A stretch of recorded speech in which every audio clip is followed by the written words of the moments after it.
अस्सलाम वालेकुम students, vital educators और इसके ज़ेर तमाम biology second year Rawalpindi board chapter number 1 lecture number 3 और पेज नंबर हमारा है 7। इससे पहले हम लोग पेज नंबर 6 तक अपनी जो थ्योरी है उसको कंप्लीट कर चुके हैं और मुख्तलिफ ज़ेरोफाइट्स और हाइड्रोफाइट्स वगैरह के बारे में हमने पढ़ा है। अब आपके सामने कुछ ये ज़ेरोफाइट्स भी मौजूद हैं। इसके अलावा ये आपके सामने हाइड्रोफाइट्स हैं। जैसा कि मैंने बताया आपको कि ज़ेरोफाइट्स इस तरह के प्लांट्स होते हैं जो बहुत ड्राई या बिल्कुल नो वाटर कंडीशंस में होते हैं, और ये जो आपके हाइड्रोफाइट्स होते हैं इनके पत्ते बहुत ज़्यादा चौड़े होते हैं, चौड़े पत्ते होते हैं, जिसकी वजह से पानी का इनका जो रेगुलेशन सिस्टम होता है वो बहुत ज़बरदस्त होता है और एक्सेसिव पानी जो होता है या वाटर जो होता है उसको ये रेगुलेट करते रहते हैं, एवेपोरेट करते रहते हैं, क्योंकि इनका जो स्टोमेटा होता है वो इनके ऊपर की सतह पर बहुत ज़्यादा पाया जाता है और उसकी वजह से जो पानी की एक रेगुलेशन होती है वो इनकी बहुत बेहतर होती है। इसके अलावा मेसोफाइट्स तो खैर बताने की ज़रूरत नहीं है, वो हमारे मॉडरेट कंडीशंस के, हमारे घरों में भी वो पौधे और वो जो प्लांट्स हैं वो पाए जाते हैं, वो आपको यकीनन पता है। अब हम बात करेंगे ऑस्मो रेगुलेशन इन एनिमल्स, यानी जानवरों में ऑस्मो रेगुलेशन कैसे होता है, यानी वाटर का जो भी एक लेवल मेंटेन किया जाता है या उसकी जो मूवमेंट होती है, यानी यूँ कह लें ऑस्मो रेगुलेशन वाटर की मूवमेंट को ही हम कहते हैं। Animal cells require more critical balance of water and solutes in the body as they cannot survive a net water gain or loss। ये मेन चीज़ है कि जो एनिमल्स होते हैं ना, जानवर, उनमें जो पानी का बैलेंस होता है ना वो बड़ा क्रिटिकल और बड़ा ज़रूरी होता है, क्योंकि they can not survive a net water gain और लॉस। तो वो बिल्कुल भी इस सिचुएशन में सर्वाइव नहीं कर सकते। आप यकीनन समझ गए कि अगर बहुत सिग्निफिकेंट वाटर लॉस हो जाए या वाटर गेन भी हो, even water continuously leaves and enters the cells, और ये हमारे साथ भी होता है, इंसानों के साथ भी, कि पानी कंटिन्यूसली मुसलसल सेल्स में दाखिल भी होता है और जा भी रहा होता है। However the quantity of the water and the solutes is kept in balance. और ये मेन चीज़ है कि जो पानी की क्वांटिटी है और जो उसके अंदर मिनरल्स हैं सेल के अंदर, यानी सल्यूट्स जिनको कहते हैं, उनकी क्वांटिटी और पानी की क्वांटिटी को बैलेंस में रखा जाता है। There are two approaches in maintaining this balance. तो ये दो तरह की अप्रोच होती है इस बैलेंस को मेंटेन रखने के लिए। तो जनाब देखते हैं, पहली अप्रोच है animal body fluids are kept isotonic to the external environment. यानी आइसोटोनिक का मतलब होता है बैलेंस। ये अभी जैसे आपको मैंने हाइपरटोनिक भी बताया है, हाइपोटोनिक भी बताया है, तो आइसोटोनिक बेसिकली बैलेंस है। सो आप यूँ भी कह सकते हैं animal body fluids are kept balanced to the external environment even for marine salt water environment. यानी कि इवन अगर वो किसी मरीन साल्ट वाटर एनवायरनमेंट में भी हैं। ये जो मरीन साल्ट वाटर एनवायरनमेंट है ना जनाब, ये ओशंस की है, जिसके पानी में बहुत ज़्यादा सैलिनिटी होती है, बहुत ज़्यादा नमक या नमकियात होते हैं। These animals do not require actively to adjust their internal osmotic state, so they are known as osmoconformers. Simple सी बात है, यानी कि इनको कोई बहुत ज़्यादा एक्टिव जो है ना कोई ऐसा के मामलात नहीं करने पड़ते कि वो अपने इंटरनल ऑस्मोटिक स्टेट को जो है ना वो मेंटेन करें, and they are called osmoconformers. अभी इससे रिलेटेड आपकी जो एक्सरसाइज का क्वेश्चन है वो भी सॉल्व करेंगे। मैं साथ साथ टॉपिक्स में फिर जो जो चीज़ें क्लियर होती जाएंगी और उनसे रिलेटेड जो एक्सरसाइज के क्वेश्चन है वो भी इंशाल्लाह आपको करवाऊँगा। उसके बाद चलते हैं ऑस्मो रेगुलेटर्स की तरफ, जो दूसरा इनका ज़ाहिर अप्रोच सिस्टम है। The animals whose body fluid concentration differ noticeably the outside environment. यानी कि वो जानवर जिनकी बॉडी का जो फ्लूइड सिस्टम है या कॉन्सेंट्रेशन है, फ्लूइड कॉन्सेंट्रेशन का मतलब होता है जो पानी की मिकदार है, और जो यानी सॉल्वेंट एंड सोल्यूट्स का जो बैलेंस है वो मुख्तलिफ होता है आउटसाइड एनवायरनमेंट से। दे एक्टिवेट या actively regulate to discharge excess water in hypotonic. यानी फिर वो हाइपोटोनिक के अंदर जो है ना उसको वो बहुत ज़्यादा वो डिस्चार्ज कर रहे होते हैं हाइपोटोनिक एनवायरनमेंट में।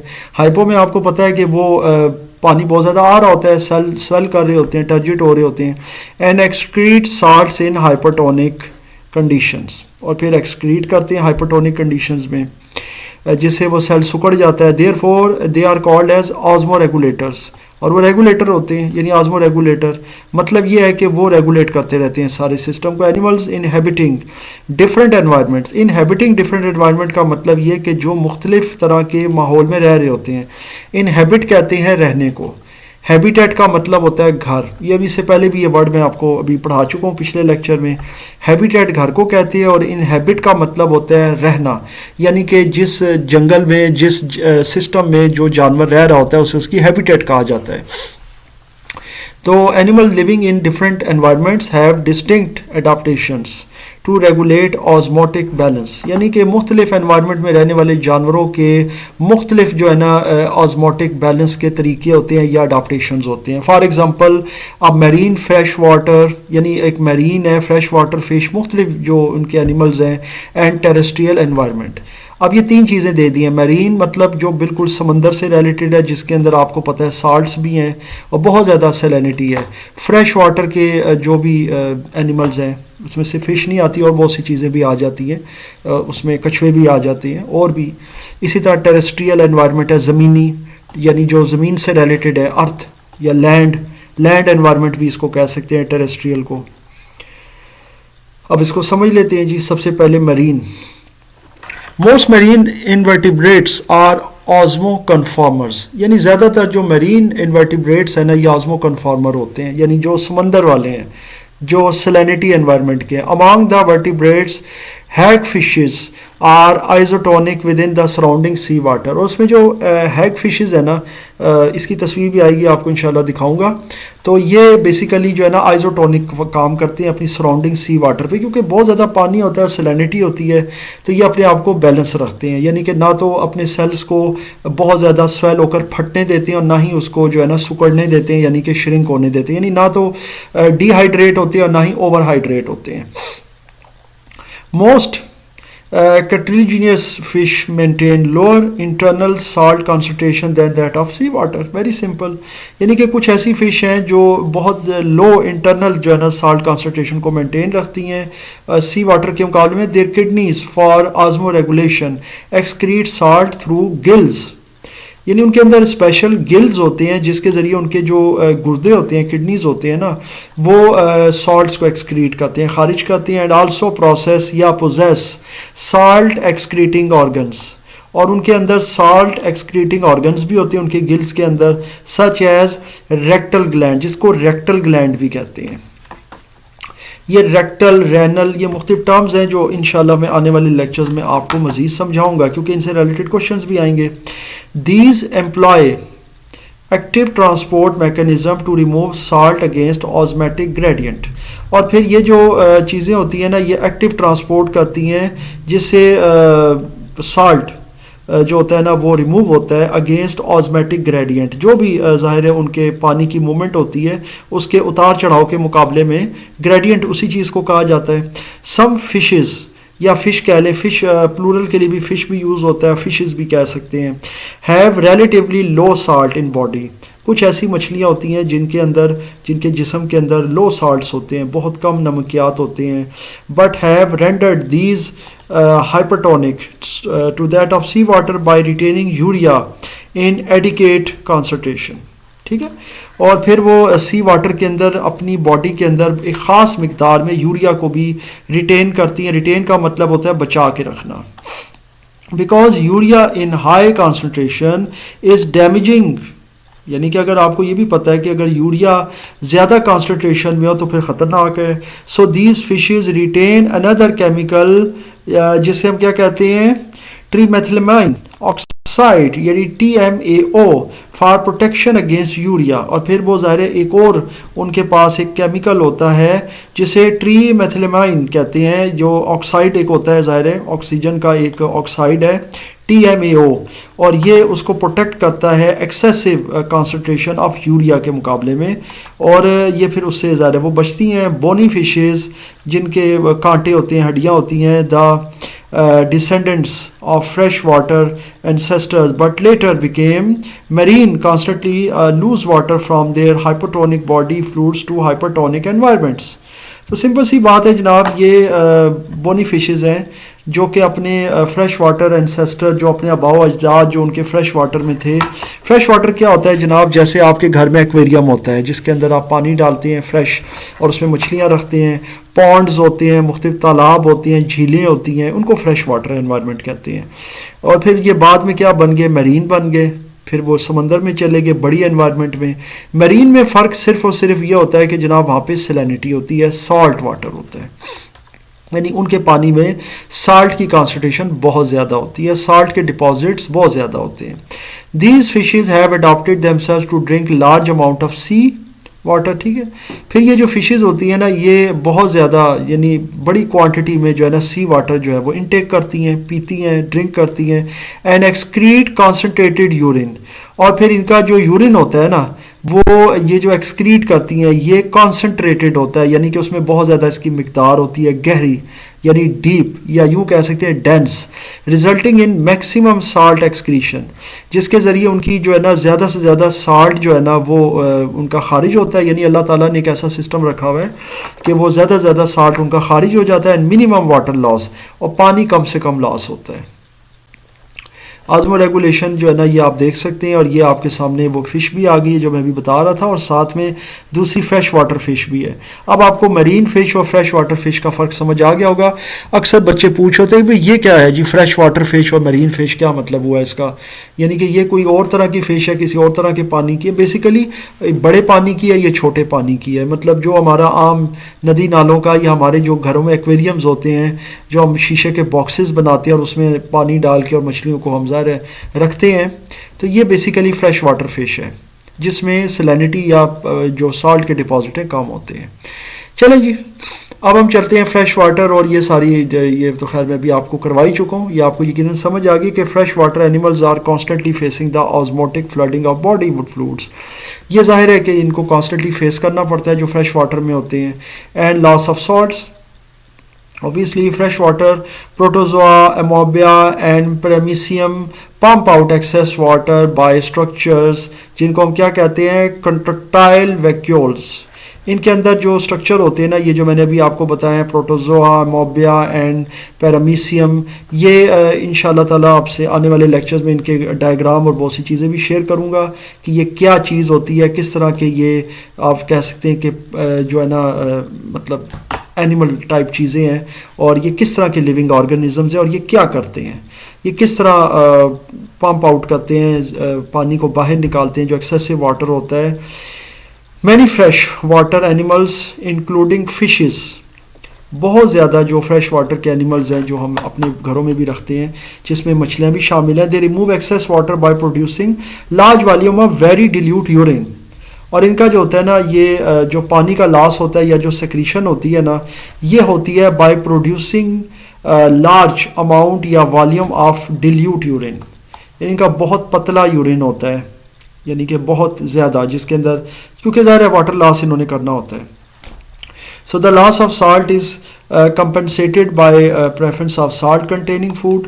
फिर वो जाहिर है कि जो साल्ट कंटेनिंग फूड होता है उसके साथ and by active uptake of salt by gills and skin, और फिर वो पानी ज़्यादा सिक्रीट होता है और साल्ट बचा लेते हैं।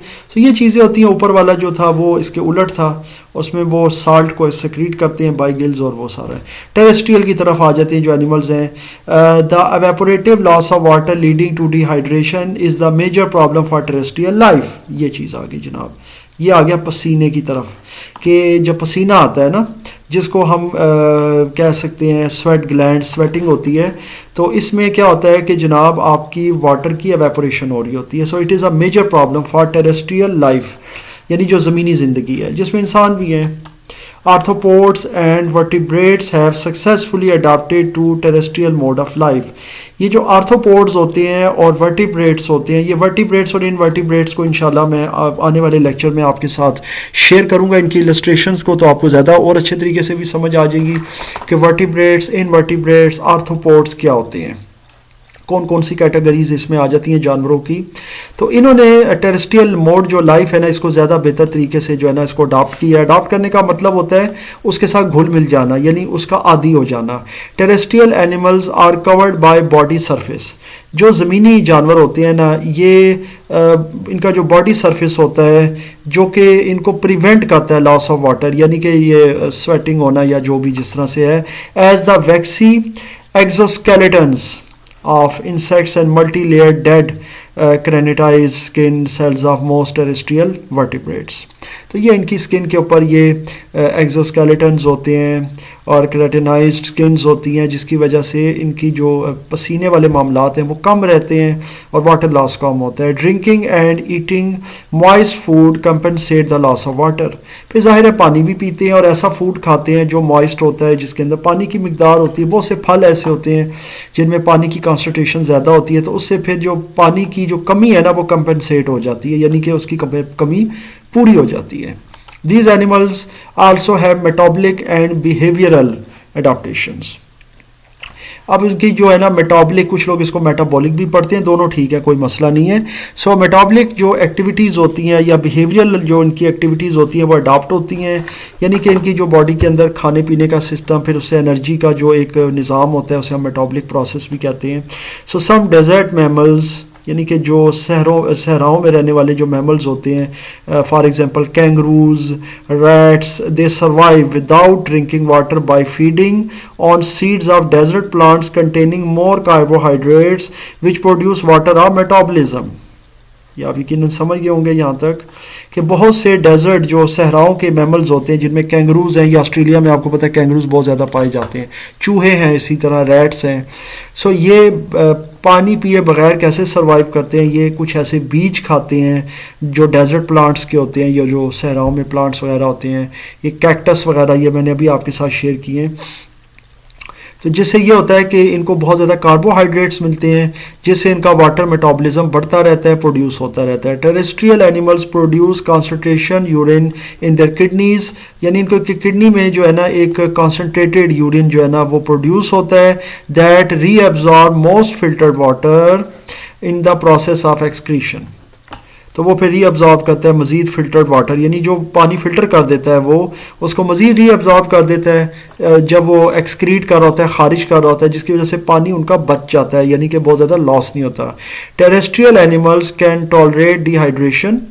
जो टेरेस्ट्रियल एनिमल्स होते हैं वो बर्दाश्त कर सकते हैं डिहाइड्रेशन, यानी पानी की कमी को। And it differs in various animals.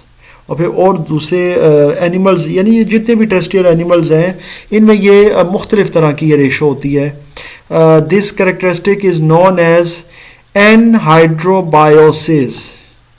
ये जो वर्ड है ना जनाब, इसके सिलेबल्स अगर आप अलग अलग करें, एनहाइड्रोबायोसिस, इसको हम पढ़ेंगे एनहाइड्रोबायोसिस, ठीक है। थोड़ा अगर तेज़ पढ़ेंगे, मैंने इसको ज़रा आराम से पढ़ा है ताकि आपको समझ आ जाए।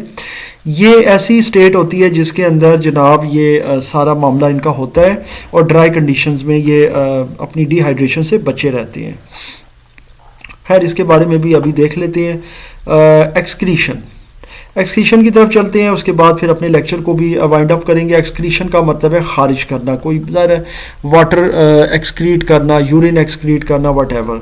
Among the assimilated nutrients in animals, यानी कि जो भी एनिमल्स में एसिमिलेटेड न्यूट्रिएंट्स होते हैं, कार्बोहाइड्रेट्स होते हैं, लिपिड्स होते हैं, and they are metabolized to carbon dioxide CO2 एंड H2O water.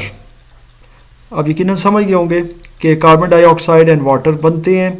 Proteins and nuclear proteins metabolism produces water या वेस्ट नाइट्रोजीनियस, यानी जो नाइट्रोजीनियस वेस्ट उनके अंदर प्रोड्यूस होता है, they are in different forms in different animals, यानी कि मुख्तलिफ एनिमल्स में मुख्तलिफ तरीक़ों से होता है। The waste nitrogen proves toxic, और ये तो खैर इंसानों में भी ऐसी तरह की चीज़ है कि जो भी वेस्ट मटेरियल होता है ना वो बहुत ख़तरनाक जहर होता है, एक तरह का टॉक्सिक होता है। If it is concentrated in the cell, अगर वो सेल में रह जाए, therefore it must be remove from the body, इसीलिए इसको जिस्म से रिमूव हो जाना चाहिए। The elimination of wasteful metabolites, ठीक है, यानी कि ये तमाम वेस्ट मटेरियल को जब आप अपनी बॉडी से एलिमिनेट करते हैं तो इसका जो प्रोसेस होता है इसको एक्सक्रीशन कहा जाता है, यानी एक्सक्रीशन के अंदर ये चीज़ें निकल जाती हैं। Mainly other nitrogenous nature is called excretion, ठीक हो गया जनाब। In contrast the mechanism of excretion in plants is different. अब इसको समझ लें कि इसके मुकाबले में जो प्लांट्स का एक्सक्रीशन का मैकेनिज्म है वो मुख्तलिफ है। Plants in their autotrophic mode of life produce oxygen and in metabolism produce carbon dioxide and hydrogen, या टू पर मतलब है कि पानी एज द एक्सक्रीटरी प्रोडक्ट्स। ये तो मेरे ख्याल से आपको यकीनन समझ आ गई है, बहुत आसान सी चीज़ है। डे प्रोडक्ट्स, नाइट प्रोडक्ट्स, ये सब वो चीज़ है, दिन में ऑक्सीजन, रात में carbon dioxide. So plants also produce several organic and inorganic compound. Plant बहुत से ऑर्गेनिक और इनऑर्गेनिक कंपाउंड्स भी प्रोड्यूस करते हैं, यानी जिनमें कार्बन होता है, जिनमें कार्बन नहीं होता, which are stored for various purposes and are also removed when necessary, जिनको फिर ज़ाहिर है स्टोर भी किया जाता है मुख्तलिफ कामों के लिए, और फिर इनको निकाल भी दिया जाता है अगर ज़रूरत हो तो। Plant cells have large vacuoles, plant cells के ना बड़े वैक्यूल्स होते हैं। They can be used for either storage of useful compounds, ये या तो बहुत मुफीद कंपाउंड्स को स्टोर भी कर सकते हैं, और the storage of waste substances, और ये जो वेस्ट सब्सटेंसेस हैं इनको भी स्टोर कर सकते हैं। दीज में accumulate at the concentration that lead to crystal formation of the vacuoles, और फिर उसमें याद रखिएगा कि ये एक्यूमुलेट करते हैं, इकट्ठा करते हैं। एक्यूमुलेट का मतलब होता है इकट्ठा करना, at the concentration that lead to crystal formation in the vacuole, और फिर उससे उनके जो वैक्यूल्स होते हैं उनमें क्रिस्टल्स बनने शुरू हो जाते हैं। ये क्रिस्टल्स आपको पता है, अगर इसकी मिसाल आप लें तो जैसा चीनी के दाने होते हैं क्रिस्टल, या नमक के दाने बहुत बारीक से। Plants produce certain waste of inorganic and organic nature, plants इस किस्म के ऑर्गेनिक और इनऑर्गेनिक जो है ना वो वेस्ट प्रोड्यूस करते हैं, which are stored in certain organs, जो उसके मुख्तलिफ ऑर्गन्स में स्टोर होते हैं। सो आई एम श्योर आपको यहाँ तक ये चीज़ समझ आ रही है। अब हम चलते हैं इस पैराग्राफ की तरफ, उसके बाद इंशाल्लाह ताला फिर हम इसको लेक्चर को भी एंड करेंगे। ये पैराग्राफ अब आपके सामने है। The leaves are the prominent organs for this purpose, जिसका मैं पहले भी बता चुका हूँ कि जो पौधों के पत्ते होते हैं ना वो सबसे नुमाया ऑर्गन होता है इस काम के लिए। These leaves are destined to fall off, यानी कि ये जो पत्ते होते हैं ना इनकी किस्मत में होते हैं, डेस्टाइंड कहते हैं बाजुकात, यानी एक ऐसा वर्ड है डेस्टिनी से रिलेटेड है, किस्मत, यानी कि इन पत्तों के लिए ये ज़रूरी होता है कि ये शेड हो जाते हैं, गिर जाते हैं। As is the case of autumn leaves, ये तो आपको पता ही है ख़िज़ा में, in plants are die off as happens in the leaves and stock of certain bulbs, यानी ये कुछ गुठलियों के बारे में कहा गया, मिसाल तौर पे bluebell living the bulb underground, ठीक है, फिर वो ज़मीन में दब जाती हैं। This is the reason gardener find rotted autumn leaves, यही वजह है कि वो जो बागबान होता है ना गार्डनर, वो कुछ गले सड़े जो पत्ते होते हैं ना ऑटम के, a good source of mineral, उनको फिर वो उसको बहुत उसके लिए सोर्स होता है मिनरल्स का। The falling of yellow leaves in autumn is the seasonal time for the plants to get rid of the accumulated waste, and because of the reason leaves are said to be excretophore. ठीक है जनाब, तो यहाँ तक आई am sure आपको समझ आ गई है कि ये जो पीले पत्ते आप अक्सर देखते हैं जो गिर रहे होते हैं ऑटम में, ये एक सीजनल टाइम होता है पत्तों का, जिससे वो अपने जितना भी उनका इकट्ठा हुआ हुआ वेस्ट होता है, एक्यूमुलेटेड वेस्ट होता है, उससे वो अपनी जान छुड़ाते हैं, उसे निजात हासिल करते हैं। According to an explanation the change in colour in these leaves is not due to removal of chlorophyll, ये बहुत इंपॉर्टेंट चीज़ है। As a microscopic examination of autumn leaves shows that leaves are loaded with pigmented compounds prior to falling off, and many toxic materials like heavy metals increase sharply as the yellowing proceeds. अब ये चीज़ बड़ी important है कि एक research के मुताबिक वो पत्ते जिनका कलर पीला हो जाता है, उसके बारे में अक्सर ये मिथ भी है कि जनाब उनमें क्लोरोफिल नहीं होता, क्योंकि आपको पता है क्लोरोफिल एक ऐसा केमिकल है जिससे पत्तों का रंग ग्रीन होता है। ठीक है, तो वो ये कहा जाता है कि जो पीले पत्ते हैं, पीला कलर हो जाता है, उनमें से ये क्लोरोफिल जो है ना रिमूव हो जाता है, जिसकी वजह से वो पीले हो जाते हैं, जबकि ऐसा नहीं है। क्योंकि अगर इसका माइक्रोस्कोपिक एग्जामिनेशन किया जाए तो इससे ये पता चलता है कि वो जो ऑटम लीव्स हैं या जो येलो लीव्स हैं, उनके अंदर इस किस्म के कंपाउंड्स के पिगमेंट्स पाए जाते हैं जो कि डिफरेंट किस्म के मेटल्स और मटीरियल्स होते हैं, जो कि फिर जाहिर है कि उसके अंदर बहुत ज़्यादा बढ़ जाते हैं, जिसकी वजह से उनका कलर जो होता है वो येलो हो जाता है। सो आई एम श्योर आपको यहाँ तक समझ आ रही है। और अब रह गया जी हमारा लास्ट ये वाला पैराग्राफ, अब इसमें चलते हैं जी। Some trees deposit strange chemicals in their branches and trunks, कुछ दरख्त ऐसे होते हैं जो ख़ास किस्म के या बहुत अजीब व गरीब किस्म के केमिकल जो है ना वो अपनी शाखों में या अपने तनों में सेव करते हैं। ट्रंक कहते हैं उनके तने को। Specially in old xylem which is no longer use for water transport, ख़ासकर उस ओल्ड जाइलम में जो ज़्यादातर आपके वाटर ट्रांसपोर्ट में यूज़ नहीं होता। This takes place in ebony which produces very black wood in the centre, और फिर इससे बहुत ज़्यादा वो ब्लैक कलर की जो लकड़ी है ना वो सेंटर में प्रोड्यूस होती है। These are considered to be waste material by plant. ज़ाहिर है कि ये जो प्लांट्स के जो वेस्ट मटेरियल्स होते हैं ना ये कंसिडर होते हैं to be waste materials by plant psychologists, और ये फिर उसके साइकोलॉजिस्ट या इसको हम फिजियोलॉजिस्ट भी कहते हैं, यानी कि इसको फिजियोलॉजिस्ट भी कहते हैं, साइकोलॉजिस्ट भी कहते हैं। मतलब आप इसको अगर बहुत आराम से पढ़ेंगे तो ये वर्ड होगा फिजियोलॉजिस्ट। ठीक हो गया जनाब। Some plants will actively secrete waste compounds into the soil. कुछ प्लांट्स ऐसे होते हैं जो वेस्ट कंपाउंड जो होते हैं ना वो मट्टी में, ये ज़मीन में जो है ना वो छोड़ते हैं या उसको खारिज करते हैं। Occasionally using them as chemical weapons against other competing plants या कॉनिफर्स वगैरह, यानी कि कुछ ऐसे भी उनको वो अपने हथियारों के तौर पे भी इस्तेमाल करते हैं, जिससे वो कुछ उनके जो दूसरे कंपीटिंग जो कंपिटिटर्स होते हैं प्लांट्स यानी कॉनिफर्स, उनके ख़िलाफ़ भी वो as a chemical weapon use करते हैं। सो जनाब ये था हमारा आज का lecture on page number 10। I am sure आपको समझ आया है लेक्चर नंबर 3। इसमें किसी किस्म का कोई कन्फ्यूजन या कोई सवाल हो तो आप ज़रूर पूछिएगा।